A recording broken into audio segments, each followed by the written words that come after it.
예, 안녕하세요. 저는 신승철이라고 합니다. 먼저 너무 거창하게 소개를 해주셔서 몸둘 바를 모르겠네요. 예, 먼저 좋은 자리에 또 되게 흥미로운 행사에 초청을 해주신 강수인 선생님께 그리고 고생해주신 아트프리 스태프 여러분들께 감사 말씀 드리면서 시작을 해야 될 것 같고요. 제가 하려는 이야기는 제목 보시면 아시겠지만 물음표가 붙어 있습니다. 여기에 뭐 학회나 제가 논문 발표하는 자리가 아니기 때문에 조금 엉뚱한 이야기를 하고 함께 고민해봤으면 해서 물음표를 붙여가지고 왔고요. 예, 이 사람은 아마 익숙하시진 않을 텐데요. 버나드 베렌슨이라고 하는 감정가입니다. 여기서부터 이야기를 시작을 하려고 하는데요. 그러니까 18세기 말이죠. 사람들이 르네상스에 어마어마하게 관심을 많이 갖게 되고요. 유럽 사람들이요. 또 제국주의가 항상 팽창을 해가면서 뮤지엄 제도가 성립이 되게 됩니다. 그러면서 미술관 안에서 중요했던 사람은 뭐냐 하면 이제 이런 감정가들이었죠. 근데 불과 한 세대도 지나지 않아서요. 스타 비평가들이 속속 등장을 하게 됩니다. 뭐 여러분들 굉장히 친숙한 이름들이죠. 뭐 그린버그라든가 단토라든가 하는 사람들이 이제 미술관에서 또 미술계 내에서 어마어마한 영향력을 또 우리 비평의 권력을 이야기할 정도로 이제 영향력을 갖게 되는데요. 저는 이 현상이 아마 뭐 제도나 뭐 자본이나 뭐 여러 가지 이유가 있었겠지만 미술계 내부에서 이제 미술 내부에서 이 문제를 한번 찾아보려고 오늘 이제 이렇게 강의를 준비를 해가지고 왔는데요. 이거는 뭐냐면 제가 구글에서 개념 미술을 쳤을 때 떠오른 이미지들입니다. 근데 보시면 아시겠지만 연관성, 우리가 뭐 예술을 정의할 때 비트겐슈타인의 가족 유사성 가지고 설명을 하는데 장르 사이의 어떤 유사성을 찾아보기 힘들 정도로 광범위한 개념이더라고요. 근데 문제가 뭐냐면 제가 이 개념 미술을 가지고 지난 학기에 저희 학생들하고 한 학기 강의를 했습니다. 근데 한 주, 두 주 지나가면서 이제 뭔가 잘못됐다는 걸 느낀 거죠. 왜냐하면 이게 보시면 그냥 시각적으로도 아마 확인이 될 텐데요. 이것들 사이에 어떤 장르적인 유사성을 우리가 찾아볼 수 있을까? 모든 게 다 개념 미술이 될 것 같더라고요. 그래서 제가 문제점을 확실하게 인식을 한 게 뭐였냐면 이게 저희 학교 도서관 사이트인데요. 인기 검색어에 개념 미술이 올라와 있습니다. 저만 헤맨 게 아니라 이제 학생들이 애들도 같이 헤맨 거죠. 그러니까 답이 안 나오니까 평생 안 가던 도서관에 가서 개념 미술을 두드려 댄 거예요. 뭐 논문 찾아보고. 그래서 저희 과가 뭐 1980년대에 생겼다고 그러는데 30 몇 년 만에 저희 학교 사이트에 도서관에 이제 미술과 관련된 단어가 이제 올라가게 되는 이제 기념비적인 사건이 벌어지게 됐죠. 예, 그래서 제가 이제 한국 구글에다가 개념 미술을 쳤습니다. 저도 얼마나 답답했으면 이랬겠어요. 근데 한국은 여러분들 뭐 잘 아시겠지만 이제 우리가 교양이라는 이름으로 전국 대학에서 똑같은 미술사를 가르치고 있죠. 그래서 비교적 정리가 잘 되어 있었는데요. 보시면 아실 거예요. 그러니까 여기 제가 이 포인터를 어떻게 쓰는 줄 몰라서 예, 보시면 아시겠죠? 이 사람 때문일 거라고 저는 생각을 하는데 여러 인물들이 등장을 하겠습니다만 우리나라 구글을 쳤더니 코수스 뒤에 바로 듀샹이 줄줄이 떠오르더라고요. 그래서 오늘 이야기를 여기서부터 시작을 하려고 하는데요. 여러분들 너무 잘 아는 이야기이기 때문에 제가 여기서 이 이야기를 길게 하면 신뢰가 될 것 같고요. 그냥 짧게 언급을 하고 넘어가겠습니다. 무명사회전에 이제 듀샹이 리차드 모트라는 이제 가명으로 6달러만 내면 전시를 누구나 참가할 수 있었기 때문에 내부 참가를 했는데 이제 거부가 되죠. 출품이 거부가 됩니다. 그래서 이 사람이 더 블라인맨이라고 하는 잡지에다가 이제 리차드 머트라는 익명으로 이제 본인이 거부된 데 대한 이제 항의의 이제 기사를 올리게 되고요. 이거를 읽을 건 아니고요. 제가 이제 저한테 중요한 문장만 정리를 해가지고 왔는데요. 듀샹의 입장은 이거였습니다. 이게 왜 예술이냐? 첫 번째로는 직접 손으로 만들지 않아도 예술이 될 수 있다라는 거고 제가 빨간색으로 쳐가지고 친절하게. 그리고 두 번째는 사물을 자신이 발견해서 예술로 용도 변경을 했다는 겁니다.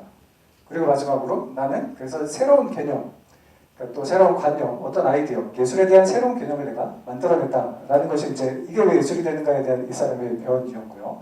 아마 여러분들 잘 아실 테겠지만 이 사물의 발견 또는 용도 변경을 가지고 어마어마한 하나의 단원을 이제 만들어낸 사람은 아서 단토였죠. 이 사람이 이제 예술의 종말을 선언하게 됩니다. 뭐냐면 변기라든가 이 사람한테 특히 중요했던 건 이제 앤디 워홀의 브릴러 상자였는데 이게 왜 여기 있을 때는 그냥 사물이었다가 미술관으로 들어가면 예술이 되는가 했을 때 잘 아시겠지만 이 사람이 이 이야기를 하죠. 일상적인 것이 변형이 됐다는 것입니다.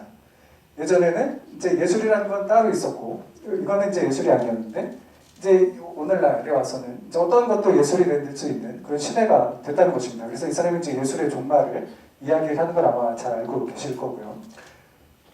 그래서 이 사람이 이제 질문을 던지게 되는데요. 일상적인 것이 변형된다. 모든 것이 예술이 될 수 있다면 질문이 던져져야 된다는 거예요. 뭐냐면 왜 나는 예술적 작품인가? 라는 질문을 자연스럽게 우리가 제기하게 된다는 것이죠.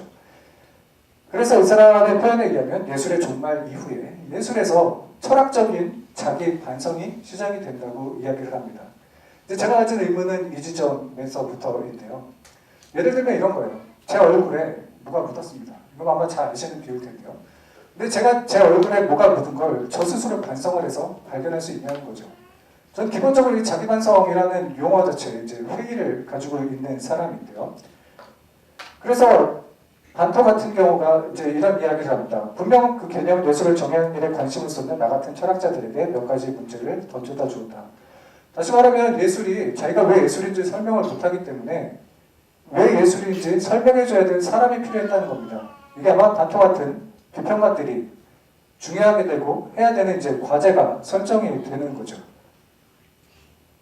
그래서 단토는 예술을 이렇게 정의를 하는데요. 그러니까 예술이 한번 종말을 받고 나서, 그러니까 기존에 우리가 가지고 있던 예술 개념이 깨지고 나서 그렇다면 예술을 어떻게 정의할 수 있을까 했을 때 이 두 가지를 제시를 합니다. 어떤 것이 예술 작품이기 위해서는 의미를 가져야 한다. 그리고 그 의미는 어떤 식으로든 물질적으로 구현이 되어 있어야 한다라는 두 가지 전제를 제시를 해요. 이게 이제 단토가 내린 예술의 종말 이후에 예술을 정의하는 조건들입니다. 그런데 저는 여기다 또 하나 문제를 제가 제기하는 건 이 부분이에요. 뭐 이런 작품이요. 미술관에 갔는데 좌대만 있고 작품은 없는 경우죠. 뭐 앤디 워홀부터 시작이 됐어요. 보이지 않는 조각 이래놓고 물질도 없고 뭐 물론 의미는 있겠죠. 과연 단토의 정의가 이런 것에서도 맞아 들어가는가라는 이제 의문을 가지면서 제가 다시 듀샹에게 돌아와서 시작을 한 거는 사물의 발견, 용도 변경의 문제가 아니라 첫 번째 이 사람이 썼던 손 또는 수작업에 대한 반성의 문제로부터 이제 고민을 해가기 시작을 했습니다. 그러니까 뭐냐면 이거죠. 예술이라는 게 꼭 손으로 만들어져야 하는가라는 질문을 던지고 있는데 이게 제가 볼 때는 예술이라는 것이 성립과 어떤 면에서 완전히 일맥상통하는 주장이었다는 느낌이 들었는데요. 르네상스로부터 조금 이야기를 시작을 하려고 합니다. 뭐냐면요, 그 단토가 굉장히 자신의 어떤 지적 동반자로 생각했던 사람이 독일의 미술사학자인 한스 벨테인이라고 하는 학자인데요. 이 사람의 주장에 따르면 예술이라고 하는 개념은 어떤 절대적인 것은 아니라는 겁니다. 쉽게 얘기하면 르네상스 시대에 만들어진 산물이라는 거죠. 르네상스 이전에 중세, 고대 모든 사람들은 이제 예술이라는 것을 행위를 했죠. 이미지를 계속해서 만들었어요. 근데 그거를 예술이라고 포괄하기 시작하고 예술이라는 개념을 만들어낸 건 르네상스 이후라고 이야기를 하게 됩니다. 제가 이 파르미자니노의 자화상을 왜 가지고 왔냐면 이 르네상스 시대 사람들이 가지고 있었던 예술의 관념이 저는 개인적으로 이 그림에 굉장히 잘 표현이 되어 있다고 생각을 해서 가지고 왔는데요. 여러분들 잘 아시겠지만 르네상스 시대에는 이제 화가의 지위가 변화가 되고요. 회화의 지위 역시 변화가 됩니다. 회화라는 건 어떤 학문의 지위까지 올라가게 되죠. 아르테스 리베랄레스라고 해서 자유학계에 포함이 되게 되고요. 화가들은 수공업자에서 이제 교양 있는 사람들로 마찬가지로 같이 지위가 고양이 되게 됩니다. 이 자화상을 보시면요. 파르미자니노가 이 그림을 20살 때 그렸다고 그래요. 그 바자리의 기록에 의하면 바자리가 이제 그 미술 발전을 한 번을 두 번을 내면서 두 번에 걸쳐서 다른 이야기를 하고 있는데 그냥 간단하게 정리를 해서 소개를 해드리면 파르미자니노가 뭐 이발소에 있는 이제 놀랍거를 보고 자기 그림을 그렸다고 바자리가 기록을 해놓고 있어요. 보시면 아시겠지만 그냥 사실상 이거는 평범한 둥근 캔버스인데 마치 볼록거울인 것처럼 이제 눈속임을 하는 그 눈속임의 하로 만들어 놓고 있게 되죠. 근데 이 그림을 왜 그렸냐 하면 이 사람의 목적은 이 사람이 이제 이름에서 아시겠지만 파르마라고 하는 시골 마을에 살고 있었던 젊은 재능 있는 작가였고요. 근데 굉장히 야심이 있어서 이 그림을 그려서 교황한테 보내게 됩니다. 그러니까 교황에게 이제 자기 자신을 광고하려는 목적으로 그려낸 그림이라는 거예요. 그래서 교황이 이제 이 사람이 이제 그림을 교황에게 보내서 교황이 이제 이 그림을 보고 이 사람을 이제 교황청으로 불러서 작업을 맡기게 되는 그 매개가 되는 작업인데요. 근데 그림을 보시면 아시겠지만 볼록 거울의 형태로 그림을 그리면서 모든 것을 다 왜곡시켜 놓게 됩니다. 그리고 대표적으로 손이 크게 왜곡이 되어 있고요. 그리고 이 그림에서 두 가지가 강조가 되는데요. 이 콘트라스트에 의해서 일단 얼굴이라는 것이 빛을 통해서 머리 부분이 강조가 되고요. 그다음에 볼록 거울을 이용해서 손이라는 것이 강조가 되죠. 근데 사람들이 왜 이렇게 했을까라고 했을 때 이게 결코 우연이 아니라는 겁니다. 왜 하필 머리와 손을 강조를 했을까라는 질문인 거죠. 그리고 화가에게 무엇보다 중요한 건 여러분 뭐 손이라는 건 잘 아실 거고요.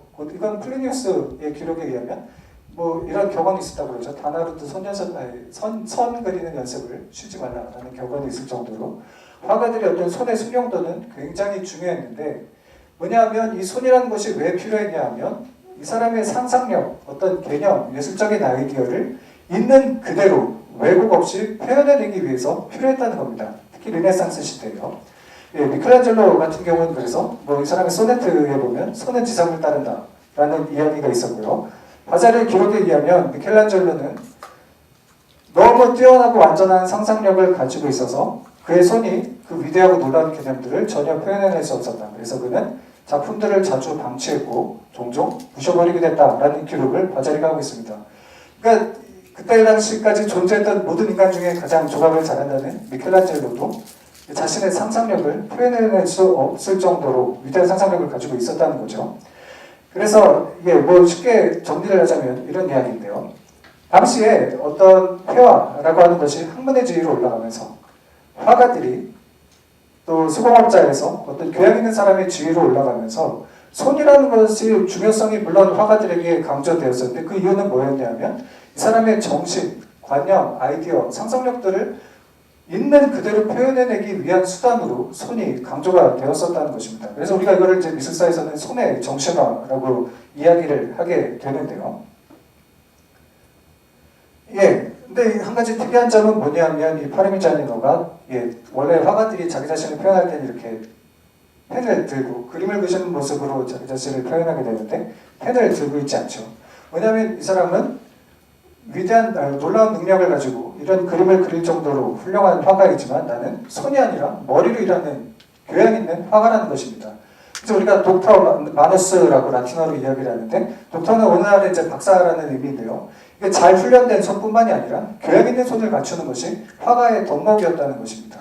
르네상스 시대의 화가들의 손을 몹시 강조를 했는데 그림을 잘 그리고 뭐 이런 것뿐만이 아니라 교양 있는 손, 정신을 갖춘 손을 강조를 했다는 것이죠.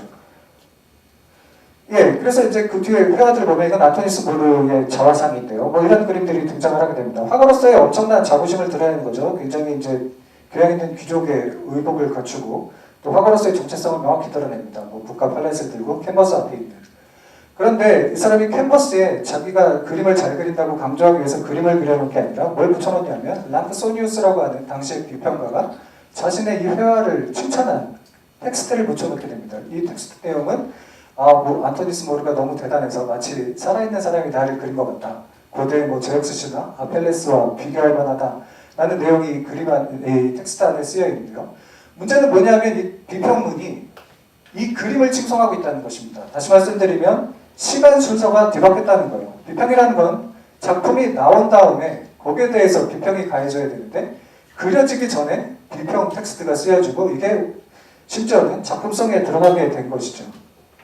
다시 말하면 예술이라는 건 손으로 그리기 이전에 어떤 정신적인 활동이라는 관념을 사람들이 가지고 있었다는 것입니다. 이 의미는 이제 조금 이따 다시 한번 말씀을 드리기로 하고요. 이거는 이제 바자리가 레오나르도 다빈치에 대해서 남긴 기록인데요. 레오나르도는 뭐 다양한 작업을 시도했지만 결코 그것을 완성하지 못했다. 아까 미켈란젤로와 마찬가지로 미완성 작품들이 여전히 오늘날에도 많이 남아있죠. 왜냐하면 단지 성만으로는 그가 상상한 만큼의 예술적 완성도에 도달할 수 없을 것처럼 보였기 때문이다. 실제로 그는 그 재능에도 불구하고 그의 손이 결코 표현해내지 못했을 섬세하고 놀랍도록 어려운 작업들을 상상 속에서 이뤘다라고 이야기를 합니다. 그러니까 르네상스 시대의 문제는 뭐냐면 이 구상과 이 실현하는 단계의 이분론이 분명히 존재했는데 예술이라는 것의 어떤 사회적 지위, 또 화가의 사회적 지위, 뭐 학문으로서의 지위 고양 등을 위해서 정신적인 것이 고양됐고 그게 하나의 완성으로 이해가 되었다는 것입니다. 예, 뭐 미켈란젤로, 레오나르도 다빈치를 말씀드렸는데 라파엘로도 마찬가지였어요. 갈라티아의 승리를 그리면서 라파엘로가 이렇게 이야기를 합니다. 나는 아름다운 여인들을 보고 이 갈라테아라고 하는 여인을 그리고 싶었는데 세상에 아름다운 여인의 수가 너무 적고 적절한 판단이 어려워서 뭘로 보고 그렸냐면 머릿속에 떠오른 확실한 이데알을 따라 그렸다고 이야기합니다. 라틴어로 세르타 이데아라고 이야기하는데, 그러니까 그림을 그릴 때 뭔가를 보고 그려야 되는데 이 사람 판단에 의하면 세상에 아름다운 여인들이 많지 않았다는 것이죠. 저도 물론 그렇게 생각하지 않습니다만 어쨌든 아름다운 여인이 없어서 보고 그릴 사람이 없어서 뭘 보고 그렸냐면 자기 머릿속에 떠오른 확실한 이데아, 확실한 관념을 보고 그림을 그렸다고 이야기를 하게 됩니다. 무슨 이야기를 하려고 하냐 하면요, 이건데요. 레슬링이라고 하는 이제 여러분도 아마 잘 아시는 유명한 극작가가 에밀리아 갈로티라고 하는 이제 극본 속에서 이런 주장을 하게 돼요. 이제 그러니까 내용은 그냥 간단히 말씀드리면 어떤 화가가 이제 자신의 군주가 사랑하는 연인의 초상화를 그려가지고 이제 선물을 하면서 이런 엉뚱한 주장을 펴게 됩니다. 예술은 조형적인 자연이 이미지를 상상하는 것처럼 저항하는 진료가 필연적으로 만들어내는 잔여물이 없도록 그래야 합니다. 그러니까 오늘날과는 정반대인 거죠. 예술은 이미 머릿속에 완성이 되어 있기 때문에 그것을 표현하는 것은 이제 저항하는 진료와 싸워야 되는 일이 되는 거예요. 우리는 눈으로 직접 그리지 않습니다. 눈에서 팔을 통해 붓에 이르는 기나긴 경로 위에서 얼마나 많은 것들을 잃게 됩니까? 그리고 여기서부터 이제 중요한 문장인데 제가 빨간색으로 채워왔습니다. 라파엘이 불행히도 손이 없이 태어났다고 해도 가장 위대한 회화의 천재가 되지 않았겠습니까? 라고 주장을 하게 됩니다. 그러니까 이 문법 속에서 화가의 어떤 아이디어, 관념, 상상력을 강조하다 보니까 화가가 실제로 행하는 손의 작업, 또 어떤 조형행위들을 이제 경시하는 이런 태도들이 등장을 하게 되더라는 것이죠. 그래서 이거는 마르크 안토니오 라이먼디라고 이제 라파엘의 작업들을 하나로 찍어서 이제 성화를 하시던 분의 작업인데요. 보시면 아시겠죠? 라파엘은 화가고 손으로 그려야 되는데 아까 레싱의 그런 언급처럼 손은 망토 속에 들어가서 작업을 하지 않습니다. 작업 도구들이 있죠. 팔레트와 물감통, 붓 등이 있는데 한 번도 쓰여진 흔적이 없고요. 캔버스는 비거예요. 하지만 손이 없더라도 회화로 물질적으로 예술을 구현해내지 않더라도 라파엘은 위대한 화가라는 겁니다. 왜냐하면 예술은 그의 머릿속에서 완성이 되었기 때문에요. 이거는 레오나르도라고 하는 사람의 미켈란젤로의 모습을 이제 하나로 찍은 건데요. 한층 더 노골적이죠. 뭐냐면 예술가는 마치 생각하는 사람 같은 철학자의 모습으로 등장을 하게 됩니다. 그리고 르네상스 시대부터 회화는 열린 창이라고 이야기를 하는데요. 창문이 있고 마치 창문이 캔버스처럼. 그래서 화가는 뭘 하냐? 붓을 들고 그림을 그리는 게 아니라 빈 캔버스 앞에서 고민을 하는. 그렇지만 예술은 그의 머릿속에서 완성된 이런 작업들이 이제 등장을 하게 되더라는 것입니다. 안토니스 모르 같은 경우 마찬가지죠. 예술은 이미 이 사람의 머릿속에서 완성이 되었고 비평도 끝이 난 겁니다.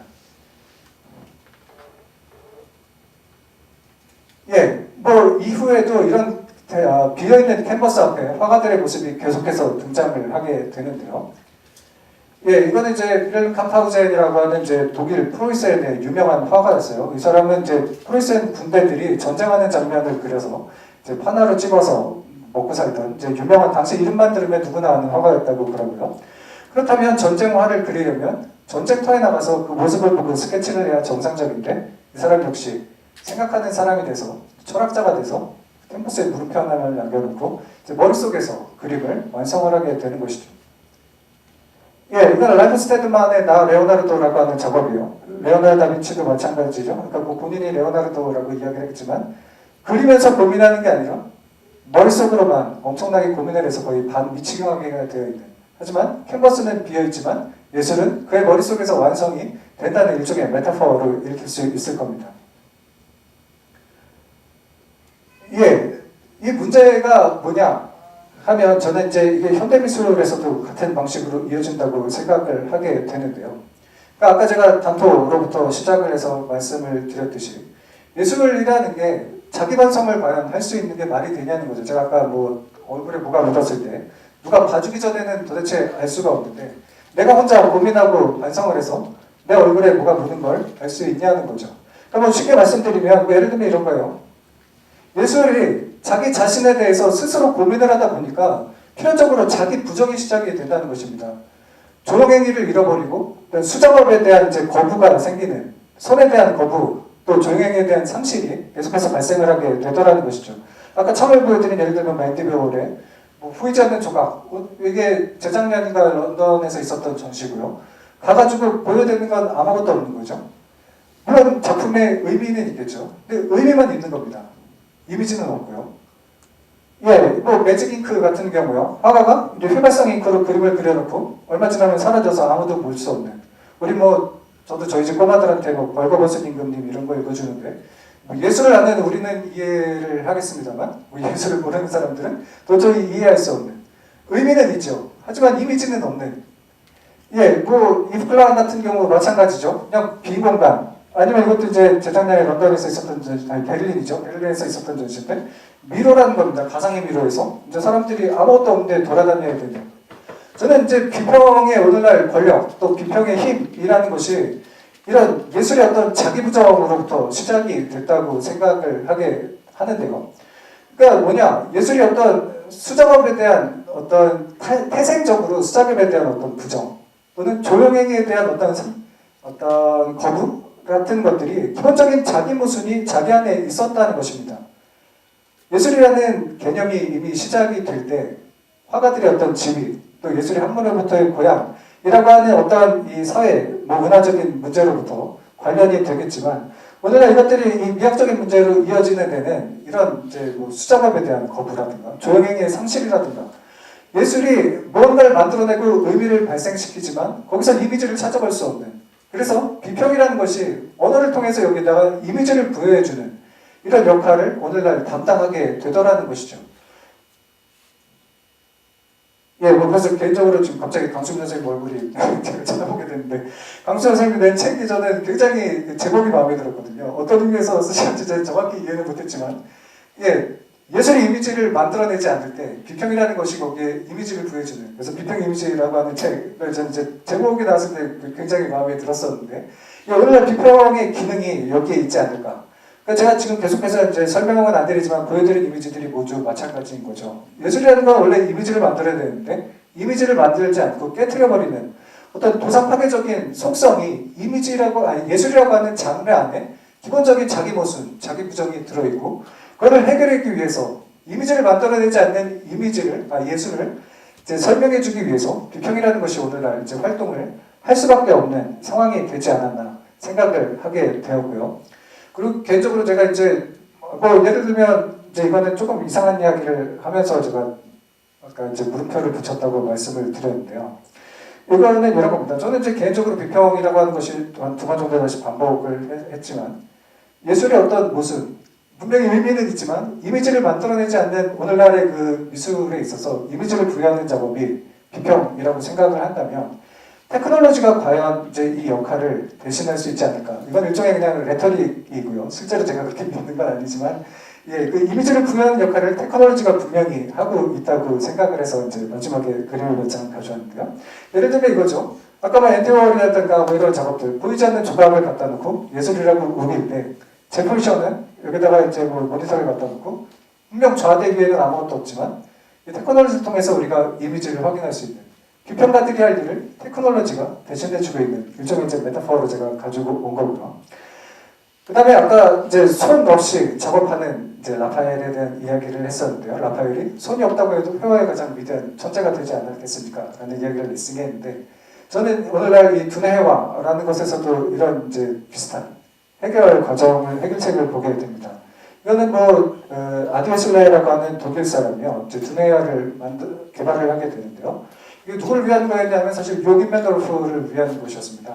이 사람이 이제 굉장히 유명하면서 뭐 골칫거리인 화가였죠. 근데 이 사람이 루게릭병에 걸리면서 이제 한쪽 팔이 마비가 되고 그래서 다른 손으로 그림을 그리다가 양쪽이 다 마비가 됩니다. 뭐 쉽게 얘기하면 이제 손 없는 라파엘처럼 이제 그림을 그릴 수 없는 상황이 되게 되고요. 그래서 아드에슬레라고 하는 사람이 이제 그 뇌파를 이용해서 그리는 이제 장치를 개발하게 되는데 실제로 이제 이 요긴 맨도르프는 여기에 참여를 하지 못하고 사망을 하게 되고요. 대신에 누가 참여를 했냐면 네오라우프라고 하는 뭐 여러분 요즘 굉장히 좋아하시는 뭐 신라이프 지화파의 뭐 기술죠. 네오라우프가 여기에 이제 참여를 해서 원래 이 사람이 이제 이런 성향의 이제 그림을 이제 사회 비판적이면서 좀 표현주의 성격이 등장하는 있는 이제 뭐 그런 작업을 하는 사람인데 이제 이 사람이 참여를 해서 지금 이 두뇌를 개발을 하고 있고요. 뭐 근데 아직까지 기술의 한계가 있기 때문에 붓으로 그리는 것보다 훨씬 못하죠. 마치 후황미로가 그린 것 같은 뭐 이런 결과물이 나오게 됩니다. 제가 실제 후황미로 그림을 가지고 왔고요. 이 그림 그리는 방식은 뭐냐면 이제 이 사람의 뇌파를 측정을 하는데요. 그 P200이라고 하는 이제 파가 이제 두뇌에서 여러 가지 파가 나오지 않습니까? 그 중에 의미 있는 파를 하나 이제 선택을 하고요. 이제 이 사람이 집중을 할 때 그 뇌파를 측정한 다음에 모니터 위에 이제 도구들을 띄워놓고 이 사람이 뭘 보고 집중을 하면 이제 뇌파가 움직이는구나라는 걸 이제 컴퓨터가 판단을 하고 이 사람의 뇌파에 따라서 이제 스크린상에 이 사람이 원하는 그림을 그려주는 것이죠. 그러니까 아까 말씀드렸듯이 소름 라파엘이 위대한 화가가 될 거라고 이야기했던 것처럼 이것을 원래 이제 예술이 했던 어떤 손의 거부, 조영인의 거부를 이제 이 두뇌 회화라고 하는 것이 이제 대신 해주는 이제 그런 시대가 됐다고 말씀드릴 수 있을 것 같고요. 오늘 비평과 관련해서 정리를 하자면 한마디만 하면서 마치려고 하는데 저는 비평이 하는 일이 뭐냐 아까도 반복했듯이 이미지를 만들어내지 않는 오늘날의 예술, 조금 역사월입니다만 이미지를 부여해주는 것이 비평의 역할이라면 테크놀로지가 오늘날 나타나서 이제 이 일을 대신할 수도 있지 않을까. 물론 저는 믿지는 않습니다만 이런 질문을 던지면서 오늘 제 이야기를 마치려고 합니다. 감사합니다.